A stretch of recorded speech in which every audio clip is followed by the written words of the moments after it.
उसको अभिव्यक्त करने नहीं देंगे।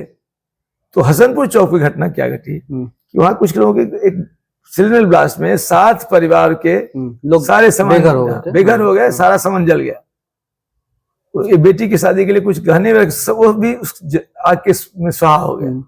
बूढ़ी जिससे चित्कार मार रही थी, मुझे मेरा हृदय रो रहा था, मैं बहुत गमगीन था। हुआ क्या आपके साथ वहां?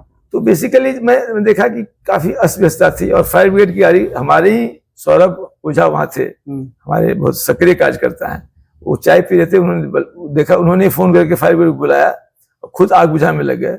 मैं भी वहां पहुंचा तो काफी जमाव रहा था, हजारों की संख्या में लोग रोड पे तमाशा देख रहे थे और फायर ब्रिगेड वाले को काम करने में असुविधा होती थी।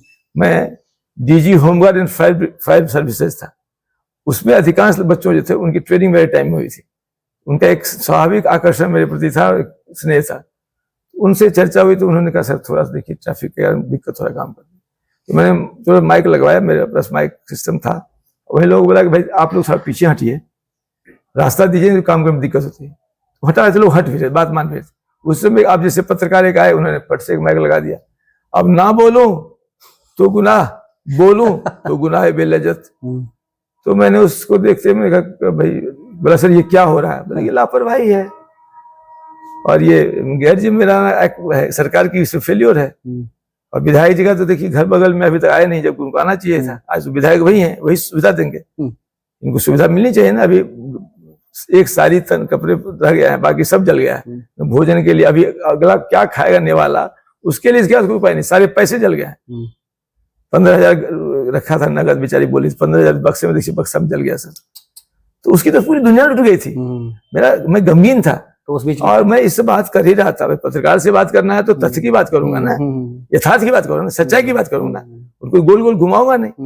उसी समय 3-4 गुंडे आ गए और कहे भागो भागो यहाँ से, भागो, चुप रहो, जाओ यहाँ जाओ, राजनीति करो। पत्रकार को या आपको? मुझे। अच्छा, आपको। पत्रकार को नहीं कहेंगे ना, पत्रकार लोगों ने इस इशू को उठाया नहीं। एक थानेदार जो इस तरह से किया, एक गुंडा जिसे किया, कहाँ उठा मीडिया में? किस मीडिया में उठा? किसने इसको ध्यान? वो अगजनी हो गई, अगलगी हो गई, कौन से पत्रकार से उठाया? क्यों नहीं उठा रहा? गरीब जनता की आवाज, गरीब जनता की बातों को आपने उठाना छोड़ दिया है, पत्रकार उठाना छोड़ दिया है। ये जो 2 मीटर है, ये काफी आपका मतलब इसका चर्चा भी हुआ है, पत्रकार मीडिया की बात करें, आगजनी वाला, और जो आपके साथ घटना, आपने कल डीएम सर से भी सवाल किया गया है कि जो राकेश मिश्रा जी के साथ हुआ, जो पहली बार ऐसा हुआ कि कोई उम्मीदवार थाना पे धरना पर बैठा हुआ है, तो उन्होंने जवाब दिया है कि भाई हम इसकी जांच कर रहे हैं।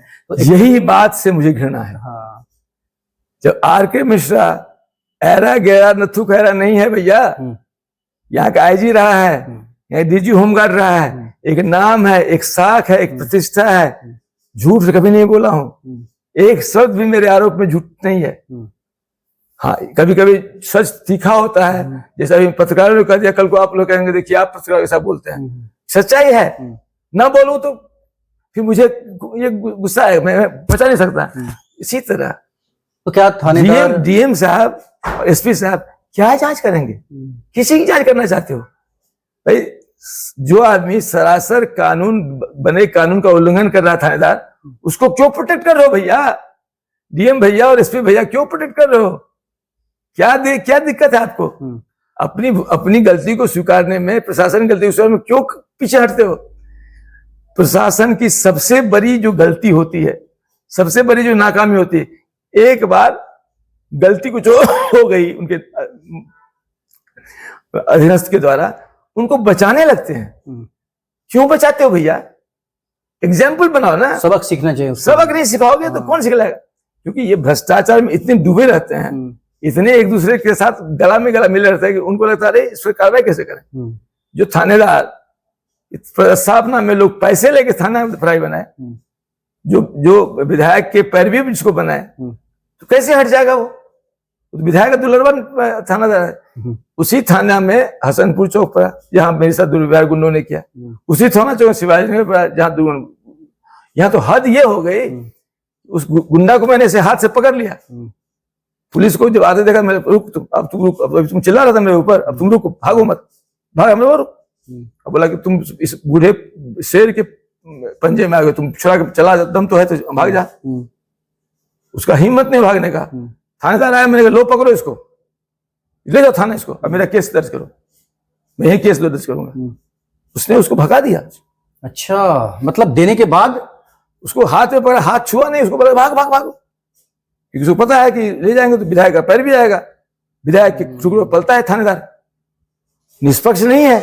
और मुझे कहता है कि आपको थाने एफआईआर करना होगा थाने जाकर कीजिए, तो चलिए थाना पे चलता हूँ, नहीं मैं तो गश्ती में जा रहा, आप थाने में जाकर कीजिए। तो क्या, और ये एक कारण डीएम और एसपी को उसको सस्पेंड के लिए पर्याप्त है कि जिस जगह घटना घटी मैं वहां हूं, मेरे साथ घटना घटी, और मैंने एसपी को फोन किया, इसमें थानेदार को भेजा, थानेदार को मैंने अभियुक्त को पकड़ दिया, उसको छोड़ दिया।